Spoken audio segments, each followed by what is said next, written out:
Казвам се Пламен Жиков, кмет съм на село Раковски, община Каварна, а също така съм и председател на читалищното настоятелство в селото. Искам да ви кажа болката на хората от Раковски.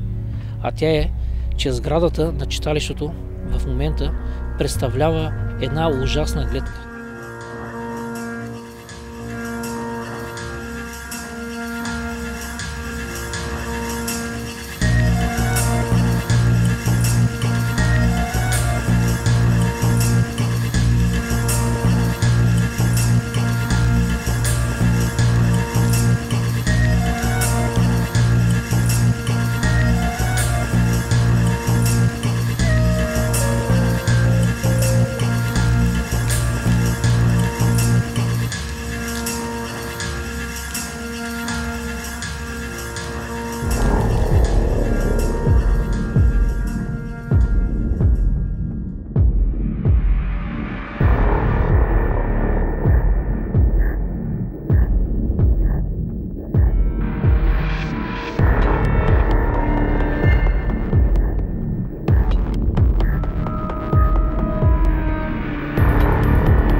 Ако някой види тези кадри, ще си помисли, че бихме могли спокойно да снимаме филм за Афганистанската война. Една сграда, уникална в архитектурно отношение, строена през 57-58 година на миналия век, в момента представлява едно убежище на... То и кучета вече не стоят в нея. Няма както, и куче да вържиш, няма да стои.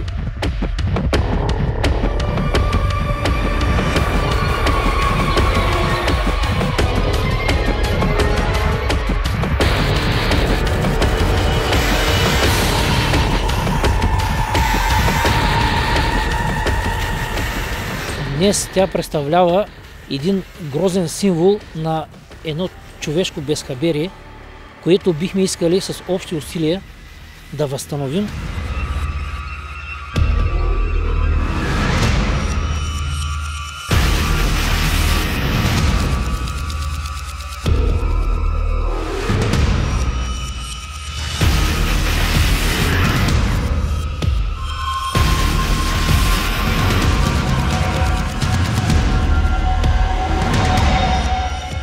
В тази сграда се намира и може би единственият в България портрет на Георги Сава Раковски, патрона на селото, правен от незнаен майстор за мене. Не можах да изнамеря данни кой го е правил, от Цветни камъчета, който в момента е полуразрушен.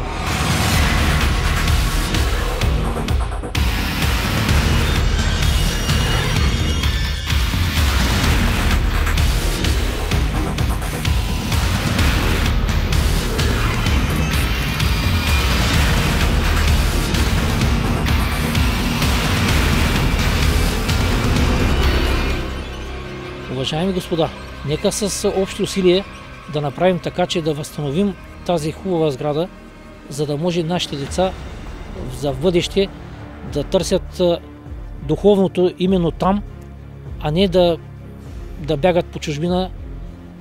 Помогнете да възстановим сградата на читалището в село Раковски. Мисля, че всички трябва да се засрамим от това, което в момента представлява тя.